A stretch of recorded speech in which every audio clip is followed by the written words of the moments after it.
Hello दोस्तों, स्वागत है एक बार पुनः आप सभी का आपके अपने इस Paris channel science study well में। दोस्तों, आज के इस वीडियो में हम लोग बात करने वाले हैं ईथर बनाने की विधि, जो कि आपके क्लास 12th केमिस्ट्री का पोर्शन है दोस्तों। ठीक है, बहुत ही इंपॉर्टेंट प्रश्न है मेरे भाइयों। 5 नंबर का प्रश्न है ये। जब भी आएगा, जैसे हो गया ईथर बनाने की विधि, अल्कोहल बनाने की विधि, फिनॉल बनाने की विधि, ठीक है। तो इस और हमारे पास जो भी हो गए एमीन बनाने की विधि, जो भी हैं बच्चों, ठीक है। यहाँ से आप लोगों को 2 से 3 क्वेश्चंस मिलते हैं दोस्तों। 2 से 3 क्वेश्चंस आप लोगों को बोर्ड पेपर में मिलते ही मिलते हैं। तो उसमें से एक और हमारे पास टॉपिक है ईथर, ठीक है दोस्तों। ईथर बनाने की विधि बहुत ही फेमस विधि है मेरे भाइयों, बहुत ही फेमस है। यह आपके पेपर में हर बार पूछा जाता है। तो इसीलिए आज मैं आप लोगों को ईथर बनाने की 2 विधियों को बताने वाला हूं। और अगर इस 2 विधि को आप लोग जान लोगे तो एकदम ये समझ लेना मेरे भाई कि आप लोगों का 5 नंबर पक्का ही पक्का है, क्योंकि हर बार ये आप लोगों के बोर्ड पेपर में आता है मेरे प्यारे विद्यार्थियों। और एक बात आप लोग ध्यान दीजिएगा, वीडियो को आप लोग एंड तक देखना मेरे भाई, क्योंकि हम यहाँ पे समझाने की गारंटी ले रहे हैं, ठीक है। या दोस्तों, पूरे यूट्यूब पे चैलेंज के साथ हम पढ़ाते हैं कि अगर आपको हमारा वीडियो ना ही समझ में आएगा तो आप हमारे वीडियो को अनसब्सक्राइब करके और डिसलाइक करके चले जाइएगा। विद कॉन्सेप्ट के साथ एक एक चीज़ में आप लोगों को कॉन्सेप्ट के साथ बेसिक लेवल से, अगर बच्चों आप लोगों ने ना कुछ नहीं पढ़ा, यानी अगर आप ज़ीरो हो, अगर आप ज़ीरो हो तो हमारे वीडियो को देखो। अगर नहीं समझ में आएगा तो आप हमारे चैनल को अनसब्सक्राइब करके और मेरे भाइयों डिसलाइक कर देना। ओके, तो स्टार्ट करते हैं आज का ये प्यारा सा वीडियो। आइए, सबसे पहले हम लोग बात करते हैं क्या, देखो बच्चों, समझे एकदम आसानी के साथ। कुछ नहीं मेरे भाई, आप लोग एकदम फ्री रहो यार, कि समझ लेना कि मैं आप लोगों को गारंटी दे रहा हूँ ना कि एकदम अगर आप ज़ीरो भी हो तो आप लोगों को ये रिएक्शंस जो भी हैं, जो ईथर बनाने की विधियां हैं, आप लोगों को जो 2 विधि आज के इस वीडियो में मैं बताऊंगा, उसको तो कंप्लीट ही आपके दिमाग में घुस जाने वाला है मेरे भाई। तो बस वीडियो को आप लोग एंड तक देखना। आइए स्टार्ट करते हैं। सबसे पहली विधि हमारे पास है विलियमसन संश्लेषण अभिक्रिया। मेरे बच्चों, यहाँ पे विलियम केवल लिखा, ठीक है, आप लोग लिख लेना विलियमसन। ये विलियमसन है, ओके, विलियम लिखा ही है, आप लोग लिख लेना सन, ऐसे विलियमसन संश्लेषण अभिक्रिया। ठीक है मेरे भाई, ये क्लियर है ना। चलो अब देखो, विलियमसन संश्लेषण अभिक्रिया एक इंपॉर्टेंट नेम रिएक्शन भी है मेरे भाई, एक इंपॉर्टेंट नेम रिएक्शन भी है, ठीक है, एक इंपॉर्टेंट नेम रिएक्शन भी है। तो यहाँ से तो आप लोगों को ईथर बनाने की जो विधि है ये भी पता चल जाएगी मेरे भाई। और यहाँ पे आप लोग विलियमसन संश्लेषण अभिक्रिया होती क्या है इसका भी आप लोगों को पता चल जाएगा, जो कि विलियमसन संश्लेषण अभिक्रिया एक नेम रिएक्शन है। नेम रिएक्शन भी आप लोगों के पेपर में 5 आते हैं, 5 नेम रिएक्शंस भी आते हैं, जो कि कितने नंबर के होते हैं, 2-2 मार्क्स के होते हैं मेरे भाई, ठीक है। तो यहाँ से आप लोगों का ये जो 5 नंबर है ये तो पक्का होने वाला है। साथ ही साथ विलियमसन संश्लेषण क्या होती क्या है ये भी आप लोगों को यहाँ पे मैं बता दूंगा जीरो से एकदम, ठीक है। तो बस वीडियो को आप लोग एंड तक देख लेना। चलो स्टार्ट करते हैं बच्चों मेरे भाइयों। कुछ नहीं है यहाँ पे, एकदम आसान है। विलियमसन संश्लेषण अभिक्रिया जो है ये होती क्या है, सिंपल यार। विलियमसन संश्लेषण अभिक्रिया ये जो है, विलियमसन संश्लेषण अभिक्रिया, ये विलियमसन जो है ना, ये जो शब्द आप लोग देख रहे हो विलियमसन, ये कोई मतलब वैसा शब्द नहीं है जैसे हमारा नाम आदित्य है, आपका नाम कुछ और कुछ होगा, ठीक है। तो उसी प्रकार से एक साइंटिस्ट थे, एक वैज्ञानिक थे मेरे प्यारे छात्रों, एक वैज्ञानिक थे विलियमसन, ठीक है। तो इन्होंने क्या किया, एक रिएक्शन किया और उस रिएक्शन से बना ईथर। तो इसीलिए इस रिएक्शन को विलियमसन संश्लेषण अभिक्रिया के नाम से जाना गया। क्यों? क्योंकि बच्चों विलियमसन नामक साइंटिस्ट ने इस रिएक्शन को किया था और यहाँ पे इन्होंने बनाया ईथर।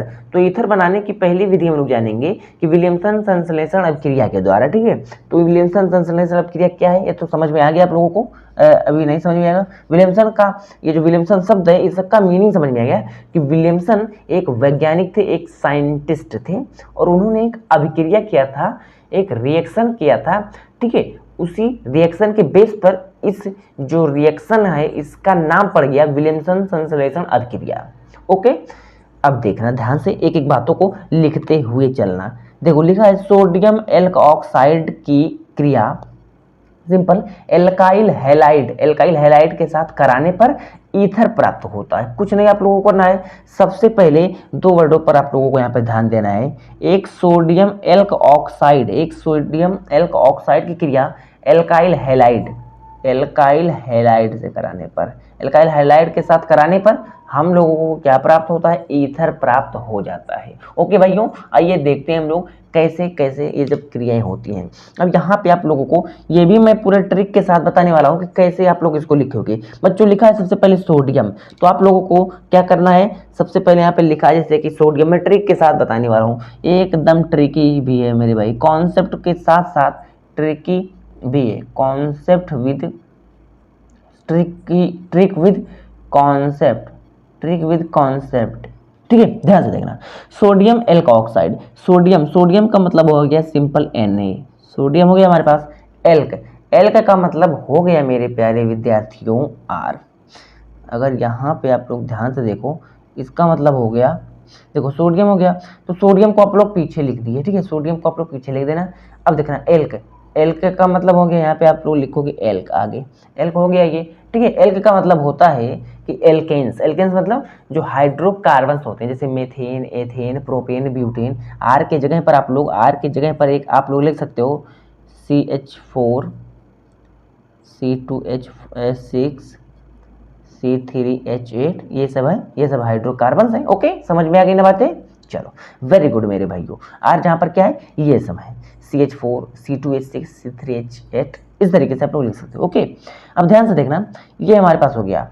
अब यहाँ पे ऑक्साइड है, बीच में आप लोग ओ रख देना, ऑक्साइड हो गया, सोडियम एल्क ऑक्साइड, एल्क जहाँ पर हाइड्रोकार्बन्स हैं, जैसे CH4 हो गए, मेथेन, एथेन, प्रोपेन, या मेथीन, एथीन, प्रोपीन, ठीक है ना। चलो ये क्लियर है बातें मेरे भाइयों, तो ये तो आप लोगों को समझ में आ गया,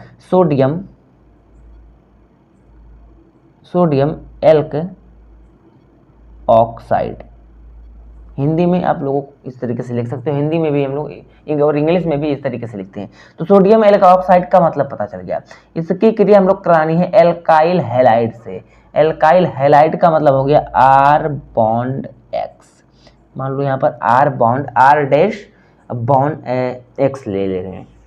R जहाँ पर क्या है, R डैश कहाँ, R डैश भी हमारे पास यही है मेरे प्यारे छात्रों। CH4 ले सकते हो, C2H6 ले सकते हो, C3H8 ले सकते हो, या आप लोग C2H6 या तो C2H4, ठीक है, ये सब आप लोग यहाँ पर लिख सकते हो। ओके, अब यहाँ पे ध्यान से देखना, X क्या है, X हमारे पास हाइलोजेंस है बच्चों, हाइलोजेंस जैसे हो गया फ्लोरीन, क्लोरीन, ब्रोमीन, आयोडीन, अस्टाटीन, ठीक है, ये सब हमारे क्या हो गए, एक्स हो गए, हाइलोजेंस हो गए मेरे भाइयों। एक्स ये हमारे पास क्या हो गए, हाइलोजेंस हो गए। हाइलोजेंस कौन है, fluorine, chlorine, bromine, iodine. Okay, अब यहाँ पे आप लोगों को ये है क्या ले लेना है, एल्काइल हैलाइड, एल्काइल और एक्स को हम लोग हाइलोजेंस को हाइलाइड बोल दिए, ठीक है, एल्काइल हैलाइड हो गया। ओके, ये हमारे पास हो गया एल्काइल हैलाइड्स। ये चीज़ें समझ में आ गई। अब इस दोनों का रिएक्शन हम लोगों को करवा देना है। तो यहाँ से जो सोडियम है, सबसे पहले सोडियम इसके हाइड्रोजन के साथ बना लेगा Na बॉन्ड X, और जो यहाँ पर बचा सिंपल वो हमारा उतर जाएगा, RO यहाँ से है, यहाँ प्लस में हो जाएगा RO, यहाँ से R डैश बचा है, यहाँ पर R डैश आ जाएगा, और यही हमारा होता है ईथर, ठीक है। अगर दो हाइड्रोकार्बन समूह के बीच में ऑक्सीजन पड़ रहा है तो वो हमारा क्या होता है, वो हमारा होता है ईथर। ओके भाइयों, अब आइए इस पे हम लोग बढ़िया बढ़िया एग्जांपल्स कर लेते हैं, ठीक है। बढ़िया बढ़िया एग्जाम्पल्स कर लेते हैं। मैं आप लोगों को एक एग्जाम्पल बताऊंगा और बाकी आप लोग आर के जगह पर ये हाइड्रोकार्बन का मान और आर डैश की जगह पर ये सब आप लोग रख देना और इजीली आप लोगों को यहाँ पे ये प्राप्त होता जाएगा ईथर। ओके, आइए हम लोग फटाफट से इसका एग्जाम्पल्स कर लेते हैं। चलो सबसे पहले हम लोग बात कर लेते हैं मेरे भाइयों आर।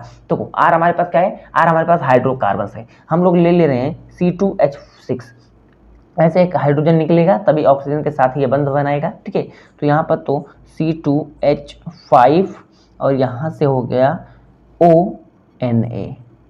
मेरे भाइयों ये तो कंप्लीट है C2H6 जब यहाँ से एक हाइड्रोजन निकलेगा इस कार्बन से तभी तो ऑक्सीजन इसके साथ बॉन्ड बना पाएगा, और इधर एक सोडियम के साथ बनाया है। ठीक है, समझ में आ रही है ना बातें। चलो ये सब बातें समझ में आ गई। अब इसका नाम सबसे पहले हम लोग लिख ले रहे हैं। देखो सबसे पहले हमारे पास है, हम इसका नाम लिखते हैं तो हमारे पास हो जाएगा इसका नाम सोडियम। अब फिर उसके बाद एल्क का नाम लिखते हैं तो एल्क में हमारे पास है C2H5 को हम लोग बोलते हैं मेथ और दो हाइड्रोकार्बन वालों को एथ बोलते हैं। ठीक है, तो इसका हो जाएगा सोडियम एथ हो गया ऑक्साइड, सिंपल ऑक्साइड OXIDE, बीच में ऑक्सीजन है, इसको हम लोग लिखेंगे ऑक्साइड, एथ ऑक्साइड। ठीक है, सोडियम एथ ऑक्साइड। जैसे यहाँ पर सोडियम एल्क ऑक्साइड था तो यहाँ पर सिंपल हम लोग जनरल ले लेते हैं एल्क को। अब यहाँ पे हम लोग पार्टिकुलर किस पे बात कर रहे हैं, एथेन पर बात कर रहे हैं बच्चों। ठीक है, तो इसका नेम हो जाएगा सोडियम एथॉक्साइड। अब आइए हम लोग बात कर लेते हैं यहाँ पे आर डैश और एक्स पे। आर डैश हमारे पास क्या है, सिंपल हाइड्रोकार्बन है। यहाँ पर हम लोग क्या ले लें बच्चों, यहाँ पर सिंपल हम लोग ले रहे हैं मीथेन को, तो यहाँ से भी एक हाइड्रोजन को निकालेंगे तभी एक्स के साथ बॉन्ड बनाएगा, तो हो जाएगा हमारे पास CH3 बॉन्ड एक्स के जगह पर हम लोग ले रहे हैं फ्लोरीन क्लोरीन ब्रोमीन, तो हम लोग ले रहे हैं सिंपल क्लोरीन को। ओके, अब कुछ नहीं आप लोगों को करना है, जैसे यहाँ पर NaX को लेके भागा था, NaX यहाँ पे Cl को लेके भागेगा, NaCl बनाएगा, अर्थात इसको हम लोग बोलते हैं सोडियम क्लोराइड। ओके भाई, और यहाँ पे क्या होगा, और ये जो C2H5OH है सिंपल इस तरीके से यहाँ पर C2H5O और यहाँ से ये CH3 इधर से आ जाएगा। ये हो गया हमारे पास क्या बच्चों, ईथर बन गया। कौन सा ईथर बना है, इसका नेम क्या होगा, आइए बात कर लेते हैं। देखो मिथाइल ये हो गया, इथाइल ये हो गया और ये मिथाइल हो गया। ठीक है, तो इसका नेम आप लोग सिंपल लिख सकते हो मिथाइल ई सबसे पहले आता है तो अल्फाबेटिकली आप लोग क्या लिखोगे, इथाइल मिथाइल ईथर। क्यों पहले ये इसको हम लोग लिखे हैं, इसको इसलिए हम लोगों ने पहले लिखा है क्योंकि ई पहले आता है और एम बाद में आता है, तो ये अल्फाबेटिकली वाइज यहाँ पे फॉलो हुआ है इंग्लिश में। ठीक है बच्चों, तो आई होप कि यहाँ तक की चीज़ें आप लोगों को, जितनी भी चीज़ें मैंने बताई है ये आप लोगों को समझ में आ गई है। एकदम जीरो लेवल से मैंने आपको पढ़ा दिया है बच्चों, ट्रिक और कॉन्सेप्ट के साथ। अब आप लोग यहाँ पे C2H5 की जगह पर आप लोग लिख सकते हो C3H7ONA। ठीक है ना, तो इन सभी चीज़ों को आप लोग एग्जांपल्स करते रहना। अगर कोई प्रॉब्लम्स होगी तो आप तुरंत कमेंट बॉक्स में कमेंट करना, आप लोगों को उसका भी सलूशन मिलता जाएगा। ओके, आइए हम लोग दूसरी विधि पर बात करते हैं। दूसरी विधि हमारे पास आती है मेरे प्यारे विद्यार्थियों, मेरे प्यारे छात्रों, एल्कोहल से। हम लोग जानेंगे कि एल्कोहल से कैसे हम लोग बनाते हैं किसको, ईथर को। तो एल्कोहल में हमारे पास सबसे पहली बात है कि एल्कोहल के निर्जलीकरण से हम लोग क्या बनाएंगे बच्चों, ईथर को बनाएंगे। सबसे पहले हम लोगों ने देखा विलियमसन संश्लेषण अभिक्रिया के द्वारा कैसे ईथर बनता है। अब हम लोग देखते हैं एल्कोहल से हम लोग कैसे बनाएंगे, एल्कोहल के निर्जलीकरण द्वारा। निर्जलीकरण का मतलब हो गया H2O अर्थात पानी का बाहर निकलना। यहाँ पर पानी बाहर निकाल देंगे एल्कोहल से और हमारे पास R bond O bond R यानी ROR यानी ईथर जो है ये प्राप्त हो जाएगा। आइए फटाफट से हम लोग देख लें कि कैसे होगी। तो सबसे पहले इसके लिए आप लोग क्या लिखोगे, इसके लिए आप लोग लिखोगे एल्कोहल के दो मॉलिक्यूल्स हम लोग सबसे पहले लेंगे बच्चों, एल्कोहल के दो अणु लेंगे। ठीक है, तो हम लोगों को सांद्र सल्फ्यूरिक अम्ल यानी कॉन्सेंट्रेट H2SO4 की उपस्थिति में, ठीक है, H2SO4 के साथ गर्म करने पर जल यानी H2O का अणु निकल जाता है तथा ईथर बनता है। ओके, आइए फटाफट से इसके हम लोग अभिक्रिया यानी केमिकल इक्वेशंस को देखते हैं। तो सबसे पहले मैं आप लोगों को इसका बेसिक बता देने वाला हूँ। एल्कोहल हमारे पास हो गया पर कोई हमारे पास हो गया R बॉन्ड OH। इस तरीके से हमारे पास एल्कोहल के दो अणु को ले लेना है। ये हमारे पास R बॉन्ड OH, जहाँ पर R क्या है, अभी मैंने आपको R के बारे में बताया है कि R हमारे पास है मेरे भाइयों क्या है, R हमारे पास क्या है, जैसे CH3 लिख सकते हो, इसके जगह पर C2H5 लिख सकते हो, C3H7 लिख सकते हो। ओके, चीजें समझ में आ रही होंगी। ओके, अब यहाँ पे हम लोगों ने दो अणुओं को ले लिया है, किसका, एल्कोहल का। अब हम लोग यहाँ पर कुछ नहीं करने वाले हैं, सिंपल एकदम सिंपल ही है मेरे भाई।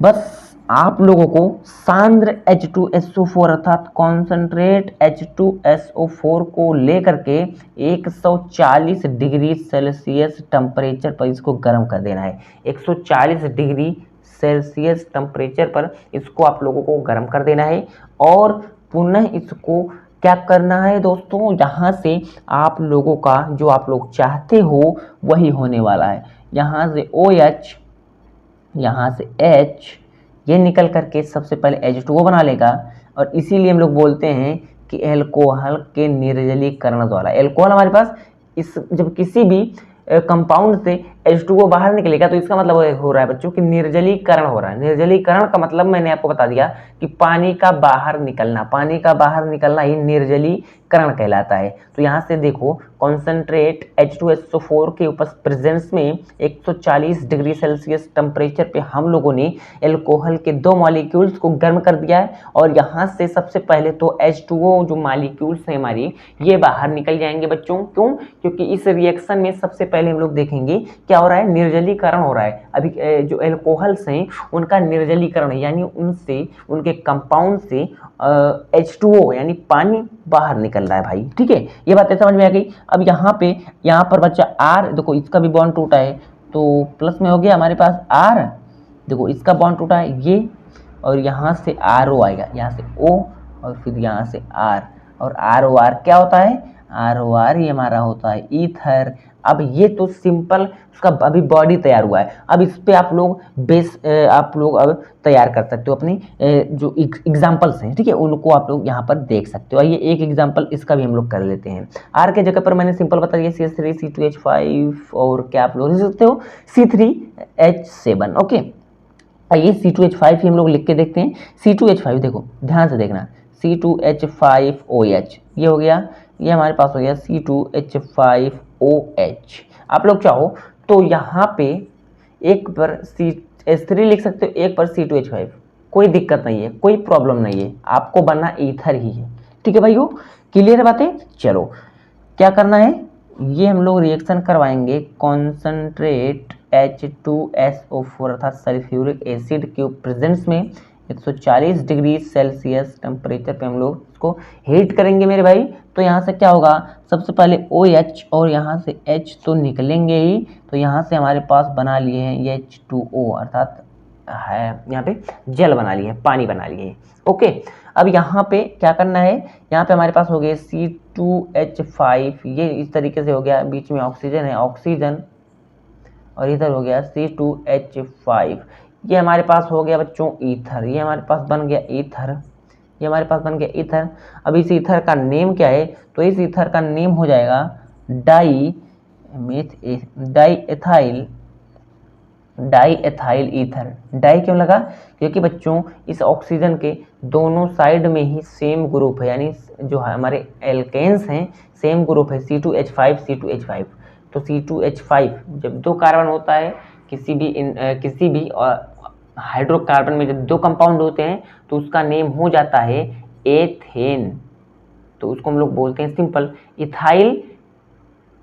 ठीक है, तो यहाँ पे दो इथाइल हैं तो इसीलिए हम लोगों ने लिख दिया डाई एथाइल और ये हमारे पास ईथर है। ओके भाई, आई होप कि यहाँ तक की चीज़ें आप लोगों को समझ में आ गई हैं। अब इसी तरीके से आप लोग और एग्जांपल्स इस पे आर के जगह पर रख दीजिएगा और आप लोगों को यहाँ पे एग्जांपल पर एग्जांपल मिलते जाएंगे। ठीक है बच्चों, तो आई होप कि आज का ये वीडियो आप लोगों को बहुत पसंद आएगा और मेरे भाई सभी बच्चों को समझ में आ गया होगा, क्योंकि आप लोगों को पता है, ठीक है। मैं यार यहाँ पे मेरा मकसद ये रहता है कि मैं जब वीडियो बनाऊँ तो हमारे जितने भी ऑडियंस हैं, जितने भी स्टूडेंट्स हैं जो हमारे चैनल के साथ पढ़ रहे हैं, उनको ये बोरिंग ना फील हो। बच्चों पूरे गारंटी के साथ हम पढ़ाते हैं यार। अगर आप लोग वीडियो को एंड तक देखोगे तो गारंटी ले रहा हूँ कि 100%, 100 में 100 आप लोगों को समझ में आया होगा। ऐसा हो ही नहीं सकता कि अगर कोई बच्चा हमारे वीडियो को फुल देखा हो, फुल वॉच किया हो और उसको ना समझ में आए। मैं ऐसा मान ही नहीं सकता हूँ। अगर पूरे शिद्दत से आप लोगों ने आज के इस वीडियो को अटेंड किया होगा तो ये जो ईथर बनाने की विधि है, हम लोगों ने 2 विधियों को पढ़ा है बच्चों, ये आप लोगों के समझ में आ गया होगा। तो इसी तरीके से और भी वीडियोज़ अगर आप लोग चाहते हो तो आप हमारे चैनल को तुरंत ही सब्सक्राइब कर देना और अपने दोस्तों के साथ भी ज़रूर शेयर करना हमारे इस वीडियो को। ठीक है दोस्तों, तो मिलते हैं नेक्स्ट वीडियो में, तब तक बने रहिए आप हमारे चैनल के साथ।